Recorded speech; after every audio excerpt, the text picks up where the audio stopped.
Guys, আমাদের West বেঙ্গলে তুমি জানো সবাই হচ্ছে এক একটা ক্রিটিক, সবাই হচ্ছে এক একটা জাজ। প্রত্যেক পাড়ায় এমন 10টা কিছু কাকু থাকবে যারা চাকরি করে কিন্তু ভাবে তারা সেই কোম্পানির মালিক। প্রত্যেক চায়ের দোকানে এমন একটা বেকার প্রেমে ছ্যাঁকা খাওয়া ছেলে থাকবে, পকেটে একটা টাকাও যার নেই, সে তোমাকে টাকা এবং বিজনেসের জ্ঞান দেবে এবং তোমাকে রিলেশনশিপের জ্ঞান দেবে। আর তুমি ভয় পাচ্ছ তারা তোমার ব্যাপারে কি ভাববে, সেই লোকগুলো তোমার ব্যাপারে কি ভাববে, কি বলবে। তুমি এমন একটা দেশে আছো যেখানে লোকে তোমার স্বপ্ন শুনে হাসবে, তোমায় বলবে তুই কিছু করতে পারবি না, দেন গিয়ে সরকারি চাল নেওয়ার জন্য রেশনের লাইন লাগাবে।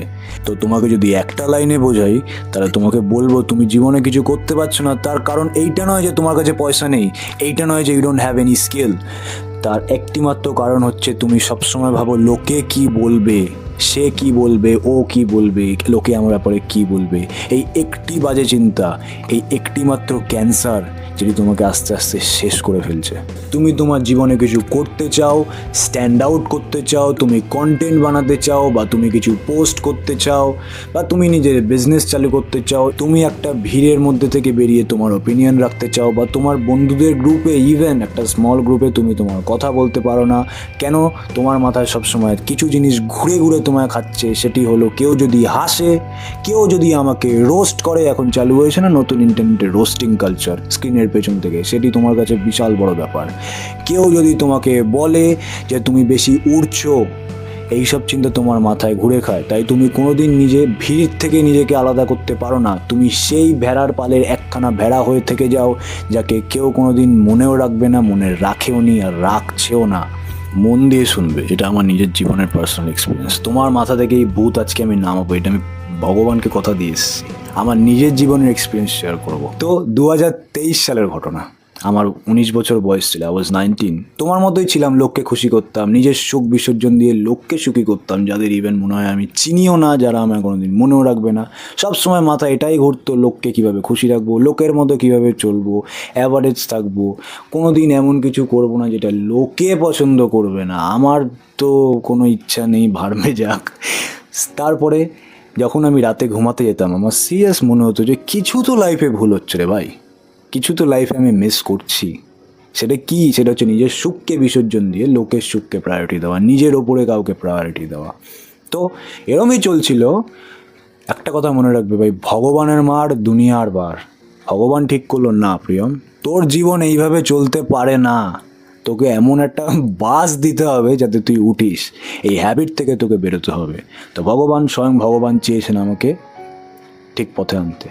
ঘটনা ঘটলো কি, এমনই একদিন নর্মাল দিন, আমি হয়তো রাত 11:30 তখন বাজে, এক্স্যাক্টলি 2 বছর আগে রাত্রির 11:30 বাজে, আমি বসে বসে শুয়ে শুয়ে ফোন ঘাঁটছি।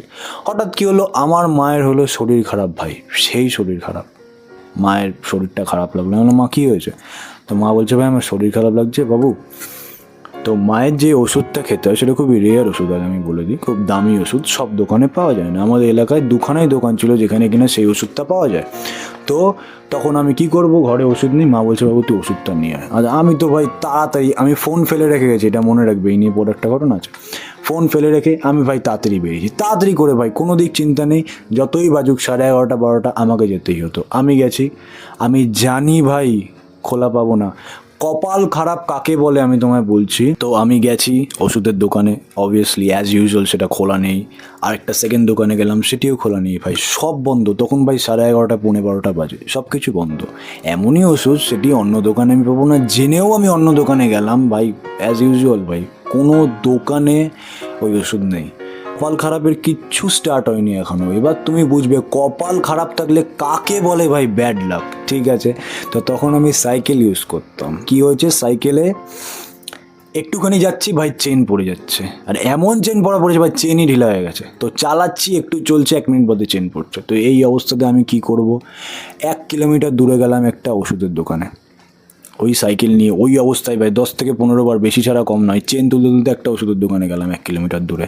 সেই ওষুধের দোকানে গিয়ে কী হলো ঘটনা তুমি শুনবে। আর সেদিন আমি এমন একটা জিনিস বুঝলাম, ওষুধের দোকানে সে ঝাপটা ফেলে রেখেছে, দোকানদার ভেতরে বসে ফোন ঘাঁটছে, দোকানের ঝাপটা ফেলে রেখে, মানে জাস্ট শাটারটা এইভাবে ক্লাপসিক্যাল গেটটা বন্ধ করা, শাটারটা তোলা, সে ভেতরে বসে ফোন ঘাঁটছে। তো হয়তো সে খুলবে না, আমি সেটা গেস করেছিলাম, তাও আমি গেছি। তাহলে আঙ্কেল আমার খুব এমার্জেন্সি, আমার এই ওষুধটা লাগবে। আমি আছে কি না জানি না, বাট ওষুধটা আমার লাগবে, আমি নাম বলেছি।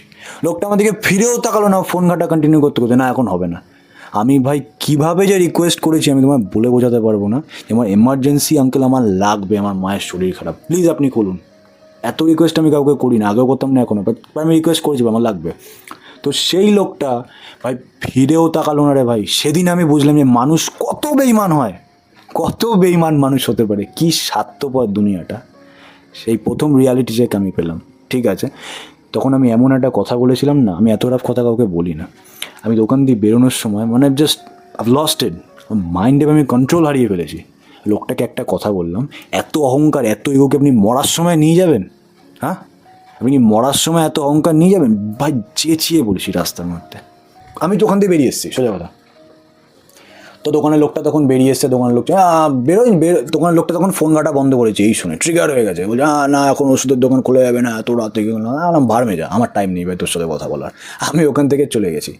তো ওইসব শোনার আমার লাভ নেই, ও তখনও চেঁচিয়ে যাচ্ছে। আমি ওখান থেকে ভাই বেরিয়ে গেছি। কী করবো ভাই, জাস্ট আমার মাইন্ড আমি হারিয়ে ফেলেছি তখন। কিছু করার নেই। 3.5 কিলোমিটার দূরে একটা হসপিটাল আমাদের। আমি ভাই সিটিতে থাকি, আমি গ্রামে থাকি না। 3.5 কিলোমিটার দূরে তাও হসপিটাল। তো সেই হসপিটালে আমি কি করব, এই সাইকেল নিয়ে গেছি ভাই 30 থেকে 40 বার ভাই কম করে চেন তুলতে তুলতে সেখানে গেছি। আর বলেছিলাম না কপাল খারাপের ভাই কিছুই তখন শুরু হয়নি। এমনই ওষুধ ভাই, এমনই দিন, আর কোন আমার আগের জন্মের পূর্বজন্মের পাপের ফল, হসপিটালে নাকি ভাই ওষুধ নেই সেই দিন, ভাবতে পারছো? তখন বাজে 12:30, 1:45 সামথিং। হসপিটালে নাকি ওষুধ নেই ভাই, এত খারাপ কপাল। তো সেখান থেকে আমি ব্যাক করলাম আবার আমার এলাকায়, সেই 30-40 বার চেন তুলতে তুলতে হসপিটাল দিয়ে ফিরছি ভাই ওই সাইকেলে, ওই অবস্থা নিয়ে। আমি যখন ফিরেছি আমার এখানে, আমার এলাকায় যখন আমি ফিরলাম, তো আমার এলাকায় যখন আমি সিটি সেন্টারে যেতে হবে, মানে এলাকার সবথেকে জনবহুল এলাকা, সবথেকে বেশি পপুলেশন সেই জায়গাতে, তো সেই জায়গায় যাওয়ার জন্য আমাকে একটা ব্রিজ পেরোতে হয়। সো আমি সেই ব্রিজ পেরিয়ে গেছি। ব্রিজ পেরিয়ে যাওয়ার সময় ওই সাইকেলটার প্রতি আমার ভাই এত মাথা গরম হয়েছে, এক লাথি মেরেছি ভাই কষিয়ে সাইকেলে। সত্যি কথা বলছি, এত মাথা গরম হয়েছিল আমার, এক লাথি মেরেছি সাইকেলে। আমার লাগবেই না, আজই লাস্ট এই সাইকেলে। সেই সাইকেল নিয়ে আমি গেছি সেই জায়গাটাতে, সিটি সেন্টারে একদম গেলাম। সেই সিটি সেন্টারে গিয়েও আমি বুঝলাম যে ভাই এখন আমি কোনো মতে কোনো ওষুধের দোকান খোলা পাবো না। সবাইকে জিজ্ঞেস করলাম, কোনো যে ভাই ওষুধের দোকান নেই, কিন্তু স্টিল ভাই আমি ট্রাই করেই যাচ্ছি। মানে আমার এমন একটা অ্যাটিটিউড তখন যে আমাকে পেতেই হবে, নয়তো ভাই ডাই ট্রাইং, সোজা কথা। আমি খুঁজছি ভাই, পেলাম না। তখন রাত 1টা কি সামথিং, 1:15 বাজে। কী করবো তখন আমি ব্যাক করছি আমার এলাকায়, আবার সেই ব্রিজটা পেরিয়ে আসছি। ভালো করে শুনবে, আমার স্পষ্ট মনে আছে তখন কি ঘটেছে। আমি যখন আসছি না ব্রিজের দিয়ে, শীতের রাত ভাই, ডিসেম্বর সামথিং ওরকম চলছে, খুব শীত, খুব ঠান্ডা। আমি যখন আসছি না, সত্যি মনে হচ্ছে যে আমার মাটির থেকে প্রথম আমি বুঝলাম আমার পায়ের নিচ দিয়ে মাটি সরে গেছে। আমার মনে হচ্ছে পৃথিবী মনে হয় এখন ধ্বংস হয়ে গেছে আমার জন্য। আমি কিছু দেখতে পাচ্ছি না চারপাশে, জাস্ট মাইন্ডে আমার কিছু কাজ করছে না। আর অবভিয়াসলি আমার নেগেটিভ চিন্তা আসছে মাথায়, আমার মার বাড়িতে শরীর খারাপ। তো আমি যখন আসছি, আমি জাস্ট ভাবছি যে এটাই কি সেই দুনিয়া যেটা আমি কল্পনা করেছিলাম? এই সেই স্ট্রবেরি ওয়ার্ল্ড যেটা আমি বাঁচতাম, যেখানে ভাবতাম সব লোক ভালো, সবাইকে আমি প্লিজ করতাম, ঘরের খেয়ে পরের মোষ তাড়ানো, লোকের সুখকে প্রায়োরিটি দিতাম নিজের সুখ বিসর্জন দিয়ে। আর আজ আমার বিপদে কেউ নেই, কেউ নেই লিটারালি ভাই। ফোন করো তো তখন কাউকে পাবো না, কোনো বন্ধুকে। আমি নিজে এত চেষ্টা করে যাচ্ছি। তো আমি যখন ব্যাক করলাম, ঠিক ব্রিজের মাঝামাঝি জায়গাতে আসলাম। এসে না ভাই আমি আর, মাথা আমার কাজ করছে না, পুরো হেজি, চারদিকে ব্ল্যাক দেখছে। আমি জাস্ট বসে পড়েছি ব্রিজের রাস্তার ওপরে, ফুটপাতে বসে পড়েছি। জাস্ট বসে আছি, সাইকেলটা পাশে রাখা। আমি বসলাম, তখন আমার একটু হুঁশ আসলো যে হয়তো কোনো লোক আমাকে দেখে ভাই বলবে যে কী হয়েছে ভাই, এনি প্রবলেম, অ্যাটলিস্ট কেউ এইটা বলবে। এইভাবে আমি ভাই বসে পড়লাম। আর আমার সত্যিই তখন মানে মাথা ব্যথা কাজ করছে না, আমি জানি আমার পাবো না, আই ট্রাইড এভরিথিং। আমি ভাই বিশ্বাস কর, এমন ঘটনা, ব্রিজের ওখানে বসে থাকলাম। আর এমন ভাবো না যে আমি গ্রামে থাকি, আমি বারবার বলছি আমি এমন জায়গায় থেকে যেখানে রাত 2টোতেও লোক থাকে, যেখানে সকাল 8টাতেও সেরকমই লোক থাকে, সব সময় লোকে জায়গা। অনেক লোক তখন পাস হচ্ছিলো, পিকনিক করে সবাই ফিরছে, গান চালিয়ে ভাই 4 হুইলার পাস হচ্ছে, অনেক লোকে ভর্তি ভাই। একটা লোক ফিরেও তাকায়নি। আমি বললাম, আমি ব্রিজের পাশেই ছিলাম, ফুটপাতে। এবার আমি অবভিয়াসলি ভাই কখনোই সেটা করব না, আমি সেটা কখনোই আমার মাথা আজ পর্যন্ত সেই সব চিন্তা আসেনি, কিন্তু আমি তোমায় এক্সাম্পল দিয়ে বোঝাচ্ছি। আমার জায়গায় অন্য কেউ থাকলে যদি তখন ব্রিজ দিয়ে ঝাঁপ দিয়ে দিত, কারো কিছু যায়ও আসতো না। তা আমিও বসে বসে ভাবলাম নিশ্চয়ই আমি সেটা করবো না, আমি আগেও বলছি কখনোই এই চিন্তা আমার মাথায় আসবে না। বাট সেদিন আমার ফার্স্ট মাথায় আসলো, আমি যদি এখন মরে যাই কে আমায় মনে রাখবে, কার কি যায় আসবে? আমি ভাই নর্মাল একটা ব্যক্তি, কার কি যায় আসবে আমি যদি এখন মরে যাই? কে মনে রাখবে আমাকে? কেউ মনে রাখবে না। আজ আমার বিপদে আমি পুরো একা। সেদিন আমি বুঝলাম পুরোপুরি একা হয়ে যাওয়া কাকে বলে। এবং আমার কাছে টাকা ছিল, এটি ভেবো না আমার কাছে টাকা ছিল না, আমার কাছে প্রয়োজনের থেকে অনেক বেশি টাকা ছিল। কিন্তু আমি ফার্স্ট বললাম যে ভাই টাকা থেকেও যে অনেক সময় অনেক কিছু হয় না, আমি সেদিন ফার্স্ট বুঝলাম। সেই যে আমি ফিরলাম সেদিন, সেই যে আমি ডিসাইড করলাম, ওটাই হচ্ছে আমার জীবনের টার্নিং পয়েন্ট। আমি বাড়ি ফিরলাম, যখন আমি বাড়ি ঢুকছি আমার মা বললো বাবু তোকে ফোন করছি, তুই ফোন রেখে গেছিস বাড়িতে। আমি যখন আগে বলেছিলাম আমি ফোন রেখে গেছিস, তুই ফোন রেখে গেছিস বাড়িতে, তো ফোনে এতবার ফোন করলাম, তুই কেন এতক্ষণ 2-2.5 ঘন্টা বাইরে থাকতে গেলি? ফর্চুনেটলি মার তখন শরীর ঠিক হয়ে গেছে, থ্যাংক গড। মা তখন খুব ভালো বেটার ফিল করছিল। তো আমি বাড়িতে ফিরলাম, দেন এই ঘটনা। ওষুধ তো পেলাম না, মা বললো তুই সকালে নিতে পারতি, তুই চলে আসতে পারতি, ও এত ঠান্ডার মধ্যে তুই বাইরে কী করছিলি? আমি বললাম মা, আমার মা পর্যন্ত আজ এই ঘটনাটা জানে না, ফার্স্ট এখানে ভিডিওতেই বলছি। আমি বললাম মা, ভাগ্যিস আমি বাইরে ছিলাম। আজ এই 2.5 ঘন্টা আমার জীবনে আজ এমন কিছু শেখালো যেটা আমার 19 বছরের জীবন আমায় কোনোদিন শেখাতে পারেনি। ভাগ্যিস আমি বাইরে ছিলাম। সেই দিন থেকে আজ দিন কোনোদিন যদি এই চিন্তাটা আমার মাথায় এসছে যে লোকে কী ভাববে, আমি স্পষ্ট কাচের মতো আমি ইমাজিন করতে পারি সেই দিনটা যখন তুমি গরিব থাকবে, তুমি বড় বড় স্বপ্ন দেখবে, তারা তোমায় বলবে, এই সমাজের লোক তোমায় বলবে ছেঁড়া কাতায় শুয়ে লাখ টাকার স্বপ্ন দেখছিস, এসব ভাবিস না, বেশি উড়িস না।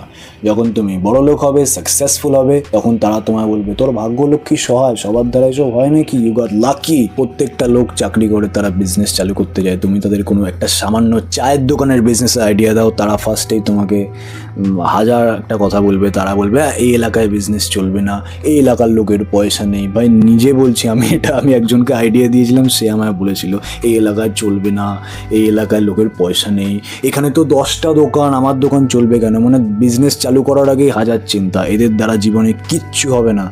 তুমি তাদের চিন্তা করে নিজের সুখকে বিসর্জন দিচ্ছ। যাদের হাইট নেই তারা লম্বা কাউকে দেখে বলবে এত লম্বা ভালো নাকি। যাদের টাকা নেই তারা সবসময় তোমায় বোঝাবে যে গরিবীতেই সুখ আছে, নুন রুটি খাও, সুখে শান্তিতে ডাল ভাত খাও, এতেই তোমার জীবন যাবে। কিন্তু সেই সব লোকই, তুমি পেশা এত বাড়ি বাড়ি ভাতে গানটা দেখেছো, যখন ওপর থেকে টাকার ব্যাগটা ছুঁড়ে মারলো, যখন কুকুরের মতো লোকগুলো ছুটে আসলো, এই সব লোকগুলোই ওই রকম লোক হয়। এটা মনে রাখবে, যারা টাকার পেছনে কুকুরের মতো ছুটে যাবে। তুমি মনে রাখবে, তুমি যাই করো না কেন, তুমি কিছু করো, এরা বলবেই। সমাজ, সোসাইটি কোনোদিন চেঞ্জ হবে না, তোমাকে নিজের মাইন্ডসেটকে চেঞ্জ করতে হবে। তোমরা একটা কথা বলি এখন আমি, 2 দিন আগের ঘটনা। একজন বয়স্ক মহিলা, একজন দিদা, তাকে দেখলাম, তার হয়তো 70-75 বছর বয়স, সেরকম ঝুঁকে হাঁটছে। সে আমার কাছে এসে গল্প করছে, বাবু আমার জীবনে খুব কষ্ট রে, আমি জীবনে কিছু করতে পারলাম না, লোকের চিন্তা করে, লোকে কী ভাববে এইসব ভেবে। তিনি এই কথাটা বলে এরকম ঝুঁকতে ঝুঁকতে ঘরের মধ্যে চলে গেল। গায়ে কাটা দিয়ে উঠলো ভাই, অত দুঃখ লাগে না আমার বুকে, যেন আমার মনে একটা তীরের মতো লাগলো কথাটা, যে আমিও যখন 70-75 বছর বয়স হব, হয়তো এরকম ঝুঁকে হাঁটবো, ভগবান না করুক, তখনও হয়তো কোনো একটা প্রিয়ম আমাকে এসে দেখে এইভাবে দয়া করবে, পোর ম্যান, জীবনে কিছু করতে পারলো না, লোকের কথা ভেবে। আমার সেই চিন্তায় ভাই রাতের ঘুম উড়ে গেছে। সেদিন রাতে ঘুমাতে পারিনি, যে আমি যখন বয়স হবে, আমি যদি এই মাইন্ডসেট নিয়ে জীবনে কিছু করতে না পারি, কোনো না কোনো এক প্রিয়ম আমার মতো নিয়ে এসে আমায় দেখে ভাববে, দয়া করবে যে জীবনে কিচ্ছু করতে পারলো না। তুমি কি সেটা চাও? সত্যি কথা বলো। দেখো ভাই, চয়েসটা তোমার। তুমি কি লোকে, তুমি জিতলেও লোকে বলবে, হারলেও লোকে বলবে। তুমি এখন লুজার হয়ে বসে থাকো, লোকে স্টিল তোমার ব্যাপারে কিছু না কিছু বলবে। তুমি একজন উইনার হয়ে বসে থাকবে, জীবনে তোমার মতো করে চলবে, তখনও লোকে তোমার ব্যাপারে কিছু না কিছু বলবে। তো চয়েসটা তোমার। তুমি কি হেরে বসে থাকবে, স্টিল এদের কথা শুনবে, নাকি তুমি এদের কথা শুনবে এবং জিতবে? তোমার মাইন্ডসেটটা এমন হয়ে যাবে না, এটা কিছু দিনের গেম। তুমি আস্তে আস্তে নিজের মাইন্ডকে ট্রেন করবে যে লোকে যাই বলুক, কী হয়ে যাবে, লোকে কী বলবে বড় জোর, তুমি বলো। লোকে তোমার ব্যাপারে যদি কিছু এখন বলে, তোমার কী হবে? তোমার বাড়ির কেউ, তোমার প্যারেন্টস মারা যাবে, না তুমি গরিব হয়ে যাবে, না তুমি উজাড় হয়ে যাবে, কিছু হবে? কিচ্ছু হবে না। এটা তোমার মাইন্ডকে সমাজ, এটা ছোটোবেলা থেকে তোমার বাড়ির লোকেরও এতে দোষ আছে, তোমাকে এমনভাবেই ট্রেন করা হয়েছে, তুমি যখনই মন খুলে বাঁচতে চাও তোমাকে শেখানো হয়েছে "এই, লোকে এটা বলবে করিস না, লোকে ওটা বলবে তুই জিনিসটা করিস না", তোমাকে সাপ্রেস করা হয়েছে। তুমি তাই এখন লোকের ভ্যালিডেশন সিক করো। এটি হচ্ছে গিয়ে, যদি তুমি একজন ম্যান হও, একটা ছেলে হলে তোমার জীবনের সবথেকে বড় ফেমিনিন কাজ, সবথেকে বড় ভুল হচ্ছে গিয়ে তুমি যখন লোকের ভ্যালিডেশন সিক করো, তুমি লোককে ইমপ্রেস করে কিছু করতে চাও। সব থেকে বড় মিস্টেক তোমার জীবনে, যেটা আমি অনেক করেছি, কিন্তু শেষমেশ আমি এটা বুঝেছি এবং আমি চাই তুমিও বোঝো।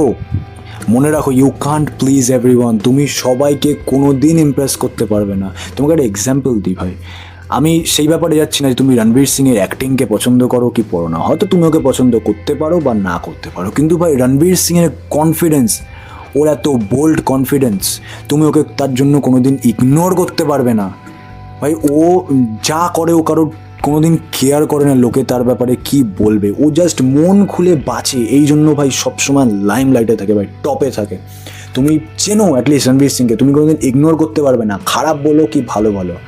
তো এরকমই হও জীবনে ভাই, অ্যাটলিস্ট তুমি নিজের মতো কাজ করো। লোকে তো অন্তত এইটা বলবে যে একটা গরু, একটা গাধা, কীরকম আমাদের কথা শোনে নেওয়ার মতো কাজ করে, যে এটা ঢের বেটার কম্পেয়ার টু লোকে তোমাকে চেনেই না।